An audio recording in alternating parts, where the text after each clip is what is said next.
Je crois que c'est bon, vous me voyez.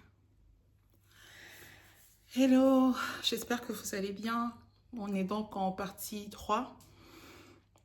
Euh, concernant ce qui s'est passé avec ma fille de 4 ans. Vous le savez déjà si vous avez regardé la partie 1 et la partie 2, que ma fille a eu une tumeur du cerveau à 4 ans et qu'elle a subi 2 opérations. Je vous ai un peu parlé de comment ça s'est passé pour le diagnostic et tout. Il y a un mail que j'ai reçu ce matin. C'est d'ailleurs pour ça que je fais cette vidéo. Aujourd'hui, c'était une journée hyper pleine. J'ai fait beaucoup d'activités avec les enfants. On était dehors, le temps était beau. Donc, on est rentré. Je ne sais pas chez vous, dites-moi l'heure du coucher, mais chez moi, c'est 19h30. Avant, je faisais 20h15, 20h30. Ensuite, justement, du fait du suivi de ma fille qui a eu ce qu'il y a eu avec son cerveau, cette tumeur et tout, j'ai dû réorganiser l'heure du coucher parce que maintenant, son taux de fatigabilité est vraiment... son seuil de fatigabilité est vraiment très fin, quoi. Et on a remarqué en fait que quand elle dort mieux, j'avais remarqué souvent comme ça que si je la mettais au lit à 19h, 19h30, elle était beaucoup mieux quand même le lendemain, elle avait moins mal à la tête et tout. Et du coup, 19h30, c'est devenu l'heure du coucher de tous les 3 enfants du coup. Dites-moi de votre côté à quelle heure vous couchez vos enfants. Moi, pour le coup, il est 19h36 et ça doit bien faire 10-15 minutes que les enfants dorment. Parce qu'on est revenu d'activité et toute une longue journée. Ils ont à peine dîné parce qu'on avait beaucoup mangé dehors. Donc, ils ont pris une purée de légumes. J'avais fait une purée de potimarron et de potimarron au lait de coco. J'ai fait des crêpes à côté. Il y avait aussi une quiche au poireau, mais ils n'ont même pas touché à la quiche. Donc, voilà. Et puis, voilà. Puis, ils sont allés au lit. Et donc, j'ai ce moment-ci pour pouvoir revenir à mon histoire. Donc, désolée si j'ai l'air très fatiguée. Voilà. Dans les symptômes, j'ai reçu un mail je sais pas, d'un parent en tout cas, qui m'a demandé si je pouvais insister sur les symptômes. Donc, je vais insister un peu sur les symptômes là, 1-2 minutes.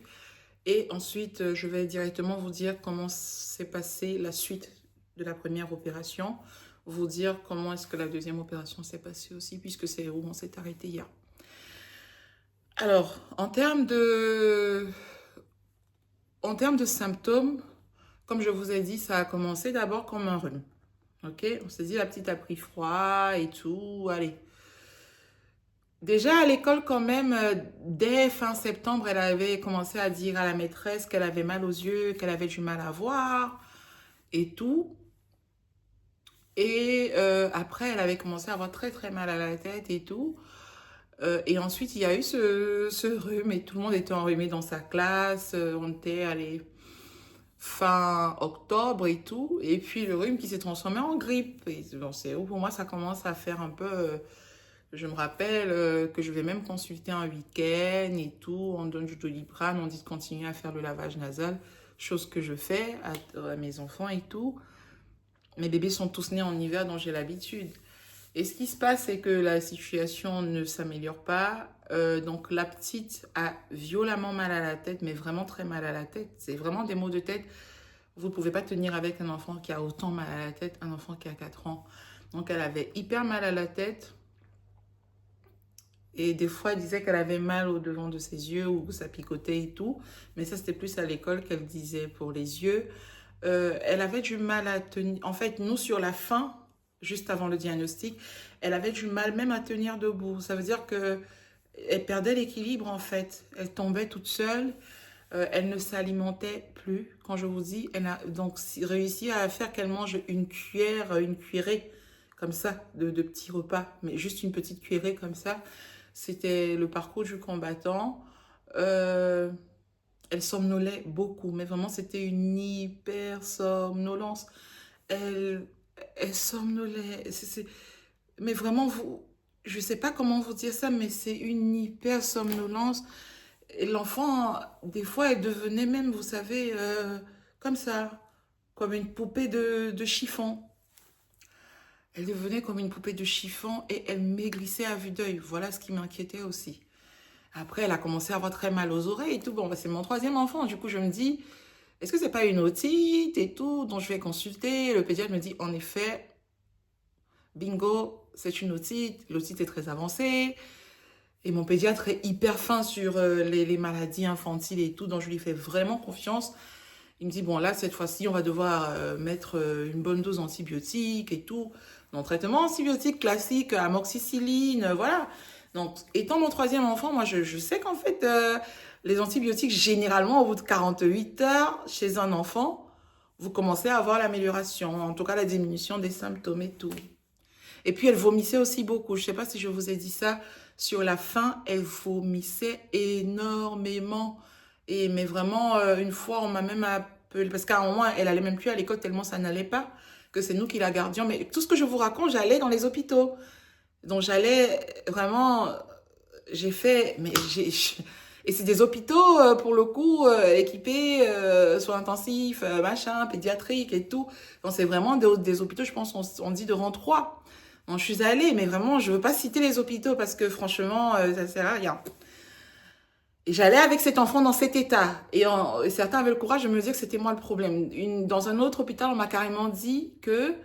on m'a dit, voilà, on a fait tous les examens vitaux, elle va très bien. Mais même les gens en salle d'attente, les autres parents en salle d'attente, disaient, mais c'est impossible, vous ne pouvez pas dire qu'elle va bien. Vous ne pouvez pas dire qu'elle va bien. Et donc, j'ai été carrément dans un hôpital dont je ne cite pas le nom, où on ne m'a pas donné ni de code rouge, ni de code bleu, ni de, je crois que c'était un code blanc, en tout cas, code qui signifie aucune urgence. On a attendu pratiquement 6 heures de temps. Elle a même vomi en salle d'attente et s'est écroulée. J'ai dû aller batailler et tout avec le personnel pour qu'on reçoive ma petite et tout. Et bref, c'est 3 jours plus tard qu'on a eu le diagnostic. Donc, c'était plus ou moins ça. Vous avez un enfant qui est hyper fatigué, qui maigrit à vue d'œil, qui a très mal à la tête, qui est hyper somnolent, mais vraiment, l'enfant dort beaucoup. L'enfant vomit, l'enfant ne s'alimente plus, l'enfant a violemment mal à la tête et l'enfant aura des problèmes posturaux. Et à un moment, vous aurez un enfant qui est complètement comme ça. Vraiment comme une... Je crois que ça se dit comme une poupée de chiffon. Voilà. Mais vraiment comme... Vous voyez, vous sentez vraiment l'enfant qui n'a même plus de, voilà, de tonus. L'enfant n'a plus de tonus. Et là, vous avez un enfant qui est complètement dans cet état. Et ce truc a duré pratiquement 2 mois. Et sauf que quand on a trouvé que c'était l'otite, ben, moi, au bout de 48 heures, je ne vois pas d'amélioration. Je vois que les symptômes s'aggravent. J'attends quand même. Et je crois le 3e ou le 4e jour, je dis à mon pédiatre qu'il y a un truc qui ne va pas. Il me dit, bon, bah, on avait prévu 6 jours de traitement. Il m'a dit, bah, on va essayer de pousser jusqu'à 8. Donc, il rajoute la dose et tout. Et on va jusqu'à 8 jours de traitement. C'est de pire, c'est de mal en pire. Je ne sais même pas s'il faut dire pire en pire parce que c'était plus que pire. Et là, il me dit qu'il ne sait pas trop. Il faut juste donner du Doliprane, c'est psychosomatique. Je dis, bah non. Il me dit, il ne sait pas trop pour lui ce qu'il y aurait, parce qu'en fait, lui, il a tout fait, franchement, elle va bien. Je lui dis, mais non, en fait, elle va pas bien, elle va pas bien, elle va pas bien.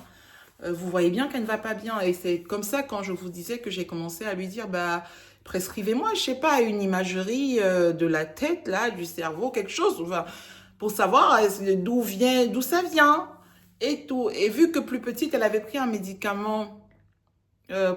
bref, je vous en parlerai dans une prochaine vidéo. Et que dans les symptômes, dans les effets collatéraux, il y avait des soucis avec les yeux, la thyroïde et tout. Moi, je lui demande naïvement, est-ce que ce serait peut-être pas ce médicament qui peut-être lui crée des problèmes à la vue et que peut-être, dans ce cas, bah, c'est peut-être des problèmes liés à la vue. Donc, je crois qu'au départ, il me prescrit une radio du cerveau et je vais voir le radiologue. Le radiologue me dit, madame, ça n'existe pas une radio du cerveau, en fait. Peut-être une radio du crâne, mais vous ne verrez rien, en fait. Donc, ça ne sert à rien. Je fasse perdre votre temps. Moi, je repars voir mon pédiatre. Il me dit non, machin. Et je vous dis, c'est un pédiatre à qui je fais vraiment confiance. Hein. C'est vraiment un pédiatre hyper expérimenté. Il est même sur la fin de sa carrière. Ce genre de pédiatre, franchement, vous avez l'impression que chez lui, c'est à l'usine. Mais vraiment, c'est que lui, en 3 à 5 minutes, il vous décrit ce que l'enfant a. Il vous fait le bon diagnostic. Voilà, il n'a pas besoin de beaucoup. Et du coup, j'étais plutôt surprise cette fois-là. Je lui dis, bah, docteur, non, il faut qu'on fasse quelque chose. En fait, il dit qu'il ne sait pas trop quoi prescrire. Et moi, entre-temps, je vais des urgences en urgence, parce que dans les week-ends, il n'y a pas de pédiatre et il faut aller aux urgences parce que l'enfant est dans un état terrible. Et finalement, donc, arrive le jour où je lui dis, bah écoutez, moi je suis pas pédiatre, mais écoutez, faisons un examen ophtalmo, au moins pour que je puisse, parce qu'en fait, dans les symptômes aussi, elle avait les yeux qui sortaient comme ça des orbites et elle avait le visage assez enflé. Vous voyez, le visage de quelqu'un qui souffre en fait. Elle avait ça. Et c'était un visage apeuré et souffrant. Mais comment sur une enfant de 4 ans? C'est juste que j'ai pas envie de mettre les photos pour que vous voyez. Et là, il me dit ok, ok, ok. Donc, il me donne. Et donc, le résultat, bah, fond d'œil, examen ophtalmo. Et c'est l'ophtalmo qui découvre ben, qu'il y a une masse au fond, après l'œil. Et on fait l'IRM et vous connaissez la suite de l'histoire. On découvre la tumeur, elle est transférée directement. Et voilà. Donc, vous connaissez. Voilà. Juste ici, j'ai répondu à la personne qui m'a laissé le mail ce matin. D'ailleurs, merci à toi. Merci infiniment. Et donc, j'ai expliqué les symptômes et tout ce qui s'est passé. Donc, hier, quand je vous disais, donc, quand il y a eu justement 6 heures de bloc opératoire et tout ça, qu'elle est sortie, on a été voilà, elle a fait la salle de réveil, après vous passez par la réanimation, après la réanimation, vous passez par les soins intensifs et tout, donc il y a vraiment, voilà. En tout cas, vous passez un échelon, ça veut dire que vous allez mieux. Si vous passez un autre échelon, ça veut dire que vous allez mieux. Donc, en réa, la première fois, ça s'est plutôt pas mal passé en réa. Moi, j'ai juste eu peur quand je l'ai vue parce que elle était couverte, il y avait tout un bandage, toute sa tête était bandée complètement, enfin, et puis on avait rasé l'arrière de son crâne avant l'intervention et tout ça, donc, mais ça se voyait, enfin, elle était complètement bandée, donc on ne voyait que cette partie-ci. Parce que même ici, il y avait des bandages et tout pour tenir la tête et tout. Et je l'ai. Enfin, c'était dur de la voir comme ça. Mais on va dire qu'en salle de réveil, c'était pas mal dans ces constances. Voilà. C'est en réa qu'on a commencé à avoir des problèmes parce que son cœur a commencé à être défaillant. Son cœur a commencé à être défaillant, il s'accélérait vraiment beaucoup, beaucoup, beaucoup, sachant que plus petite, elle avait déjà eu des problèmes du rythme cardiaque, elle a été soignée jusqu'à ses 2 ans pour ça, et ça allait bien. Donc, est-ce que la défaillance du cœur venait du fait, en même temps, vous voyez, pratiquement 7 heures de bloc opératoire, anesthésie générale, opération quand même concernant le cerveau, sur un petit corps de 4 ans. Et donc là, les médecins me disent non, vous inquiétez pas, on va gérer. Donc en réanimation, ça a été vraiment compliqué pour nous.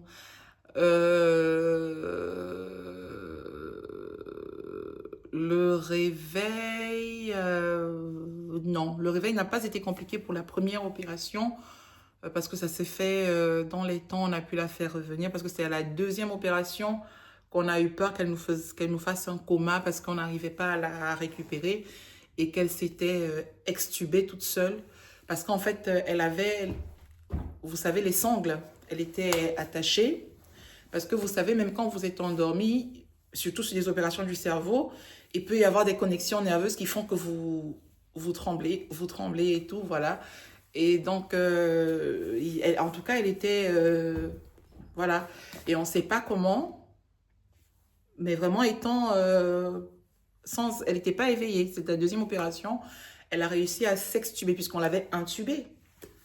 Elle a réussi à s'extuber et là, c'était horrible puisqu'elle n'était pas encore revenue à elle. Bon, bref. Donc là, après la première opération, donc la salle de réveil se passe bien. La réa est très compliquée. Son cœur n'arrête pas de nous inquiéter. Les médecins nous disent que voilà, c'est normal, c'est une opération vraiment compliquée, difficile. Et que voilà, qu'ils allaient surveiller. Et moi, j'avais vraiment, mais comme je vous dis, le pressentiment de la maman, hein, enfin, ou du papa, je sais pas, c'est les papas qui s'occupent de leurs enfants, des pressentiments et tout. Mais je sais que souvent, nous, les mamans, on a ce truc qu'on ressent, même avant que l'enfant ne tombe malade, on sent qu'il y a... Et d'ailleurs, avant qu'elle tombe malade, j'ai senti qu'il y avait un souci. Et donc, la réanimation, ça a été ça. Et comme je vous disais hier, on a eu, nous, vraiment l'accompagnement de la kiné dès la réanimation. Parce qu'en fait, il y a une kiné qui vient, elle vient avec des instruments, elle va taper dans les os pour sentir les connexions nerveuses, pour savoir s'il y a une partie du corps qui devient, du coup, comment ça se dit, qui devient peut-être insensible. Vous voyez ici, par exemple, il y a une partie du corps qui perd sa mobilité, les jambes. Est-ce que, je crois, au bout du deuxième jour en réa, ils ont demandé à ce qu'on essaye de la mettre en position assise pour voir si elle pouvait tenir. Les premiers gestes qu'ils ont fait, même quand on la réveillait, c'est de voir si est-ce qu'elle pouvait serrer, vous voyez, en disant oui, je sais pas, imaginons qu'elle s'appelle Lola et qu'on lui dise, ben voilà, tiens, tiens, tiens, voilà, on faisait ça. Et pour voir si elle réagissait, pour voir aussi si au niveau de la vue, il n'y avait pas eu des soucis. Donc, la kiné a commencé les séances avec elle dans son lit. Je me souviens, je savais même pas que... Enfin, moi, j'ai eu de la kiné pour mes bébés, que ce soit en phase prématurée ou voilà, en néonate et tout. Mais je ne savais pas que c'était assez spectaculaire et tout. Donc, la kiné venait, elle était couchée et la kiné prenait sa jambe, en tout cas le pied et la jambe. Elle travaillait avec elle et tout, même quand elle n'était pas consciente. Elle me disait, vous inquiétez pas parce que l'orteil a bougé, il y a ceci qui a bougé. Donc, ça veut dire que, voilà, elle ne perd pas sa motricité à ce niveau. Elle n'a pas perdu la sensibilité. Donc, j'étais étonnée parce que, en fait, elle a commencé à travailler avec ma fille alors que ma fille était encore inconsciente. Elle était capable déjà de me dire, bon, ça. Et donc là, elle m'a dit, moi, pour ce que je vois, madame, franchement, elle aura des petits problèmes d'équilibre, petits soucis moteurs en marchant. Mais je crois qu'on n'a rien de grave. Les grosses peurs qu'on avait par rapport à l'opération, embolie gazeuse, qu'elle ne puisse plus marcher, qu'elle ne puisse plus s'asseoir, qu'elle ne puisse plus parler. Parce que les quelques fois, elle était en éveil, on lui a demandé, est-ce que tu sais comment tu t'appelles, comment ça va? Elle répondait avec difficulté, mais elle répondait. Sauf que on ne savait pas encore que en allant opérer cette tumeur dans son cerveau, elle allait aussi avoir des problèmes de mémoire. Enfin bref, ils nous ont dit que ça faisait partie des choses qui pouvaient arriver. Mais nous, à ce stade-là, on ne voit pas encore que c'est arrivé. Et c'est après qu'on réalise qu'en fait, ma fille a des problèmes de mémoire. Donc, plus elle se réveille.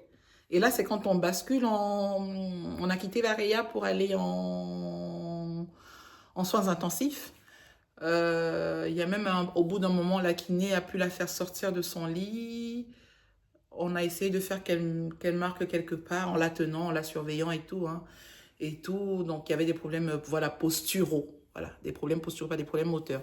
C'était des problèmes posturaux. Voilà. Et ça, elle a dit que ça pouvait se travailler et tout et tout. Il n'y avait pas des problèmes de prise et tout. Par exemple, je me souviens, la kiné était là un jour. On était en soins intensifs. Ils ont ramené le repas et ce jour-là, elle pouvait déjà commencer, parce qu'il faut vraiment plusieurs jours pour que l'enfant commence à s'alimenter. Et elle pouvait déjà être en position semi-assise. Et ma fille qui a tenu la cuillère, et puis elle avait des difficultés, mais elle a tenu comme la cuillère. La kiné m'a dit, la zone du cerveau qui est concernée par cette opération-là, on a très peu d'enfants, et même pas d'adultes qui quelques jours après l'opération, réussissent à faire ce geste qu'elle a fait avec la cuillère. Vous vous dites, c'est des gestes anodins pour vous et moi, de juste prendre votre cuillère et faire ça. Ben, elle m'a dit, si elle peut faire ça, c'est déjà un très bon signe qu'elle n'a probablement pas eu de séquelles, voilà. Et donc, c'était quand même ça de prix, comme bonne nouvelle. Et comme je vous ai dit, le neurochirurgien m'a expliqué que finalement, quand il est rentré à l'intérieur, donc il a drainé les liquides. Il a drainé les liquides parce qu'elle était en hydrocéphalie. Les liquides ne circulaient plus, je vous l'ai dit. Ils ont décompressé le cerveau pour que justement, elle n'ait plus la tension intracrânienne parce qu'elle était en hypertension intracrânienne. Puisque du fait de la masse, la tumeur qui pousse, ben, ça crée une hypertension et tout. C'est pour ça qu'elle avait tous ces symptômes-là. Et il m'a dit qu'ils ont pu approcher la tumeur. Et ce qu'ils ont fait, eux, ils l'ont pensionné. Ils l'ont pensionné pour aider déjà à diminuer son volume.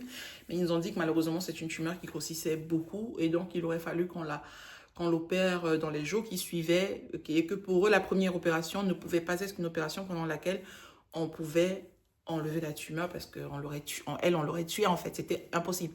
vu le carnage qu'il y avait à l'intérieur, l'affaissement cérébral, l'hypertension intracrânienne, l'hydrocéphalie, tous les problèmes qu'il y avait à l'intérieur et la masse que ça constituait, puisque ça prenait plus de la moitié du cerveau. Ils ont dit non, ils ont trouvé qu'il était plus sage d'abord de faire le premier travail qu'ils ont fait, de refermer, d'attendre une semaine, 10 jours et faire la deuxième opération pour maintenant enlever la tumeur. Et donc, nous, ça a été ça. Nous, l'intervalle entre les deux opérations, ça a été justement kinésithérapie, voilà, toute la surveillance et tout après une opération. Elle a même recommencé à marcher. Mais comme je vous disais, on s'est rendu compte qu'elle avait commencé à avoir des soucis de mémoire. Sauf qu'à ce niveau, je n'ai pas encore compris que c'est des soucis de mémoire. Vous savez, en fait, elle nous reconnaissait. Elle voyait bien que je suis sa maman. Voilà, elle reconnaissait ses frères et ses sœurs. Mais par exemple, elle allait fixer peut-être un recoin de sa chambre d'hôpital. Et elle me fait, maman, maman, c'est un rideau. Je dis, oui, c'est un rideau. Puis elle fait, maman, maman,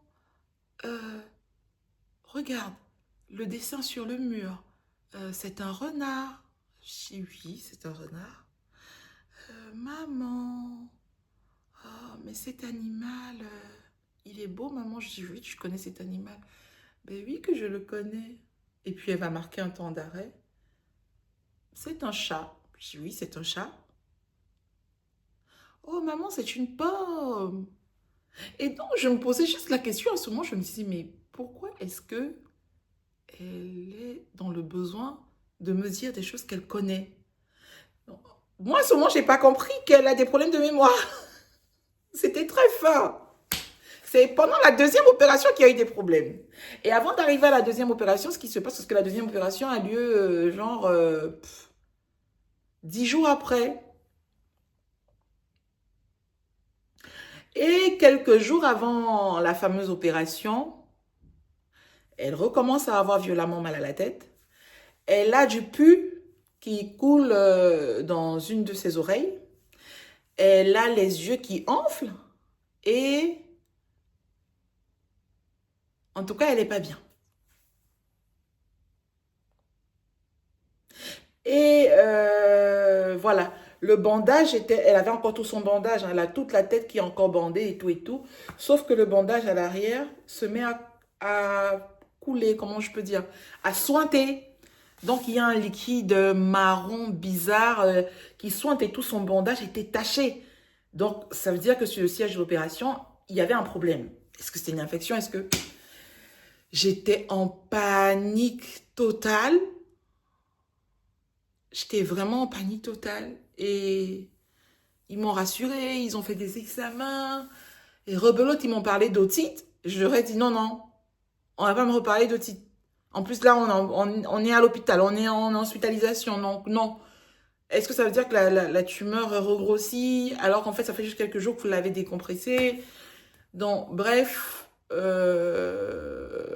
on prescrit des antibiotiques pour une otite, on ajoute d'autres antidouleurs et tout. Et bon, finalement, on décide de maintenir la date, de ne pas avancer la date. C'était une différence de 2 jours, un truc comme ça. Ils ont dit, bon, on va juste la surveiller de près et tout. Et puis pour la deuxième opération, on va dire, j'étais plus ou moins préparée. Je savais que voilà, on viendrait la chercher vers 5 heures du matin. Ils iraient avec elle au bloc. Voilà. Et je me disais juste, voilà, c'est la première fois, elle a passé plus de 6 heures, 7 heures au bloc, 6 heures et quelques, ouais, presque. Et qu'elle en est ressortie. J'avais espoir pour la deuxième opération en me disant, bon, ça c'est l'opération qui va vraiment la sauver parce que on va pouvoir enlever cette tumeur, quoi. Et elle est partie. J'ai rebelote embrassé quelques personnes qui allaient au bloc avec elle.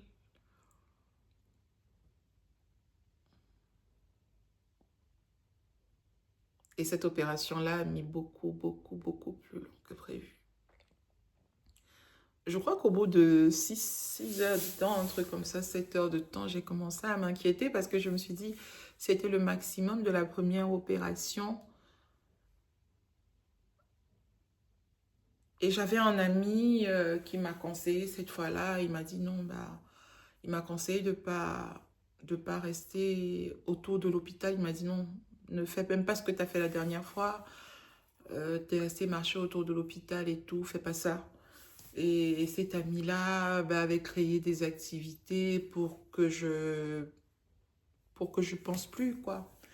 Et je disais, mais non, je serais une mère indigne de m'éloigner de l'hôpital alors que ma fille est entre la vie et la mort. Il m'a dit, non, fais-le pour toi, parce que fais-le aussi pour ta fille, parce que justement, que si jamais ta fille ressort de là, et je crois qu'elle va sortir de là, il ne faudrait pas que ta fille te voie déprimée. D'ailleurs, quelque chose que je ne vous ai pas dit et que je vous conseille, si vous êtes en train de soigner un enfant ou même un parent, un proche et tout, ne coupez pas vos liens sociaux.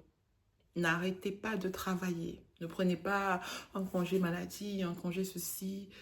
Moi, en tout cas, c'est comme ça que j'ai géré. Maintenant, je suis personne pour vous dire comment gérer. Moi, je sais que même mon entreprise m'a proposé de poser un congé, de faire ceci. Je leur ai dit non. Pendant tout le temps où ma fille était à l'hôpital, je travaillais. Je télétravaillais. Je vous assure, je télétravaillais. Et ça faisait que pendant les quelques petits moments d'éveil de ma fille, elle voyait une maman avec la tête sur les épaules, vous comprenez? Moi, je crois qu'en fait, si j'avais arrêté de travailler, arrêté tout, je serais devenue folle. Et j'aurais eu plus de focus sur le problème. Or, le fait, tu vois, de maintenir aussi un peu de normalité, ça permettait aussi à l'enfant de se dire, ça va, je pense, hein, je pense. Et je pense que moi, ça m'a aidé à ne pas devenir folle. Et donc, j'écoute le conseil de cet ami. Dès que l'enfant va au bloc, je m'en vais.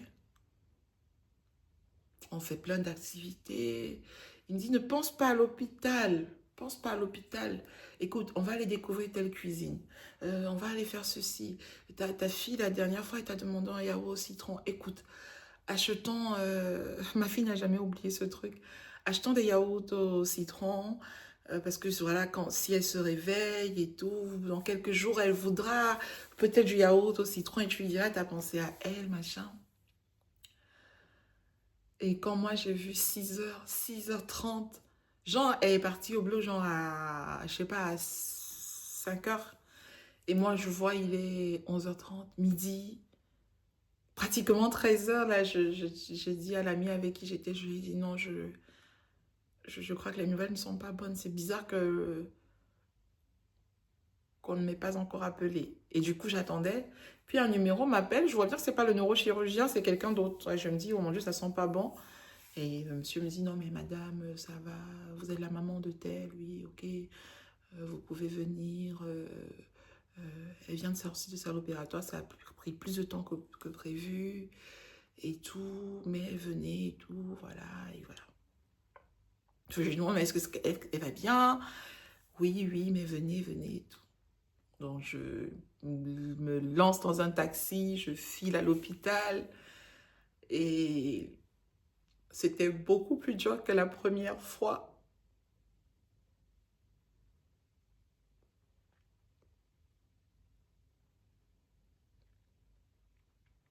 C'était horrible. C'est une photo que je peux même pas poster, même en miniature. Elle était branchée de partout, plein de fils. Ça résonnait de partout, il y avait plein de bips de machines. Mais même déjà la première fois, vous savez, tout ce qui est salle de réveil, réanimation, soins intensifs, il faut y avoir été pour comprendre. Moi, pour le coup, j'y ai été pour ma fille Préma, pour elle aussi, celle-ci qui a eu des problèmes de cœur plus étant bébé. Donc, je sais à quoi ça ressemble ces environnements-là. Mais ce n'est pas des choses que vous avez envie de revivre, en fait, parce que vous avez des machines qui sonnent partout. C'est des cas vraiment très graves. Il y a d'autres bébés dans d'autres salles qu'on essaie de sauver. Et vous êtes vraiment entre la vie et la mort, quoi. Et quand j'ai vu ma fille, j'étais vraiment pas bien.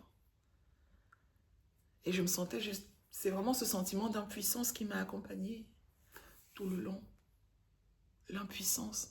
Je me disais, mais je suis sa mère. Je devrais être capable de dire un mot et faire un échange, n'est-ce pas? Moi, prendre sa maladie et lui donner, elle, la santé. Parce que c'est ce que vous voulez faire en tant que parent. Sauf que le temps passe, je vois les médecins passer, injecter des trucs, repartir et tout, se poser des questions entre eux. Et donc, je demande à l'un, mais qu'est-ce qui se passe? Il me dit, non, mais c'est juste qu'elle aurait déjà dû commencer quand même à revenir. On est un peu inquiet parce qu'elle revient pas. Je dis, ok. Comment ça, elle revient pas? Et je les vois, ils font des manœuvres, ils branchent des trucs et tout. Là, je me dis, mais non, comment ça, elle revient pas? Non, elle devait déjà être en train de revenir, mais vous inquiétez pas et tout. Je dis, mais j'ai toutes les raisons de m'inquiéter dans ce que vous me dites. Si vous me dites qu'elle n'est pas en train de revenir, et ma fille ne revenait pas, donc on craignait là que ce soit un coma. Et ça a duré très longtemps.